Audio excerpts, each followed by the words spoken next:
Halloween Ends is out. I've watched it 2 times now. I wanted to watch it a second time before I gave my actual thoughts on the film. I didn't really want to do a big whole review either. I know there's plenty of them on YouTube. I just kind of wanted to do a quick-ish video, kind of just summing up my thoughts at the moment on it. My email did get hacked. I managed to literally get it back the day after Halloween Ends came out. I think I got it back the 15th. So I've unfortunately missed out on a lot of Halloween content that I could have made in like the close build up, and because my email was gone, I didn't have Twitter or anything like that to even speak to anyone, and obviously just let them know that that's why I couldn't make videos or anything like that. But luckily we got it back at all. I guess at least it's back close enough as to when the film did come out, so I can now make all the post content.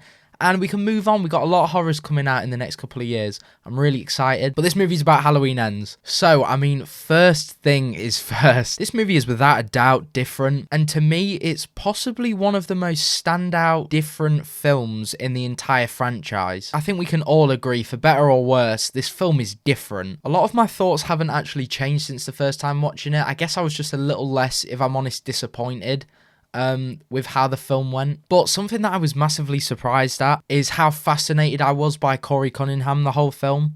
I found myself so intrigued in what was going on with him and his relationship with Michael. I think Rowan Campbell's acting was great, and I think he did the perfect job in making us care about his character, considering he's kind of just been thrown into this last bit of a trilogy. You know, like at the beginning with the events that happened to him, I did feel bad for him. As far as the film as a whole goes, I still don't feel like this film fits into this trilogy at all. And I think actually if this was crafted as some kind of standalone film and obviously had a little few tweaks, I'd have been alright with it, because as well, I wasn't too mad at the lack of Michael we got in the film, just looking at it as a singular film, because it was like I was watching evil, as it says in the film, take a different shape, which is cool. You know, we've seen it happen with Jamie in Halloween 4 and her connection to Michael. It was a little bit like that. And I actually, again, I think Corey, had he not been like definitively killed off, I wouldn't have minded them doing something with him. Obviously, we never see what happens with his body.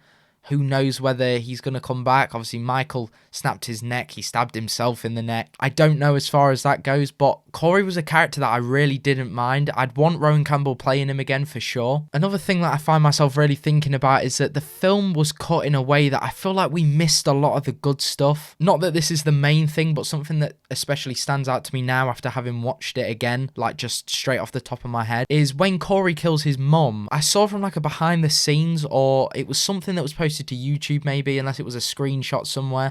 The scene in the trailer where Corey is stabbing what looks like a pillow and all the fluff's going out. I believe, like, correct me if I'm wrong, but I believe that was to do with his mum's death. So his mum does have a death scene. And I just think, like, give us that kill. I think it's an important kill as well, considering his mum was a character as well that was just not a great person. There was clearly some underlying stuff there. But as far as the kills go, I thought Corey had some great kills. I love the scene with the bullies, especially. That stood out to me. Obviously, the DJ kill was brutal. I love that. It felt like Michael, even though it unfortunately isn't Michael. But yeah, Corey had some great kills. To me, this film is still a bit of a love story, and I don't actually have a problem at all with Corey and Allison being front and center with this relationship that they've been building. I think my issue with it is there was no foundations built in even like the previous film, or just something where they could have maybe already been together, where it kind of explained why they were so serious so quick. I found it a little bit like a cheap teen comedy almost, where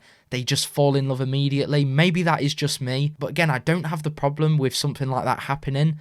I just didn't think it quite fit into this trilogy. And then just to finish my general just thoughts after this second time watching it, I'm going to have a load of videos coming out over the next couple of weeks, covering in more detail things I liked, didn't like, just little things. I want to go into detail at what I thought of Michael in this film, because I don't think my general thoughts are going to really cover what I think, because I was really disappointed with Michael in this film, to be honest, and how they did him. But I want to talk about the third act of the film. To me, it was better to watch it the second time round, obviously, because I wasn't as hyped as I was the first time, thinking that this was going to lead into something bigger. I thought this was literally just the beginning when she had him on the table. But knowing what was coming allowed me to kind of just watch it with more of a relaxed view. I think the scene in itself, I don't have a problem with. Like, it's quite a cool battle. It's well done. I just still don't think as an ending, the speed that the scene happens at just doesn't feel satisfying at all. I thought it was so quick and really lackluster. And, you know, considering how the film had been hyped up as Laurie and Michael, you know, it's the end of this this huge saga, this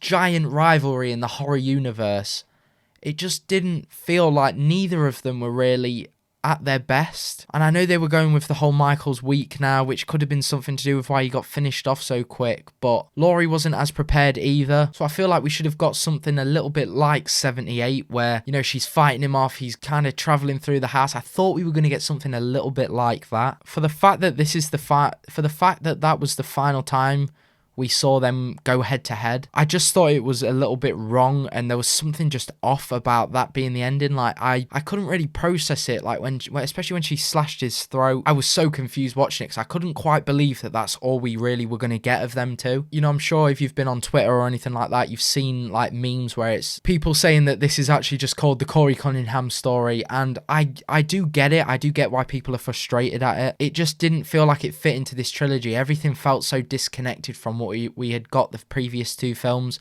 You know, the lack of Hawkins, Lindsay even. It just confused me a lot. And the thing I do love about this film is Corey, which I don't know whether that's an unpopular opinion as of right now. I haven't watched a ton of reviews, but I did really like Corey, and I think had it been a different film with me going in with different expectations, I think I would have liked it a whole lot more. But the second time watching, you know, when Corey's going down the dark path, I really enjoy it, and I didn't mind them having their little tag team. You know, that did feel like it was a little bit of a passing of the torch, like Michael's teaching him, which I know some people might find cringy. I'm sure some of the comments are going to be really mixed on this video. But yeah, they're just my general thoughts as of now. Obviously, I'm really interested if you guys can kind of sum up what you thought of the movie. Sorry I haven't been making content in a while. I know I've seen a couple of comments on old videos asking where I am.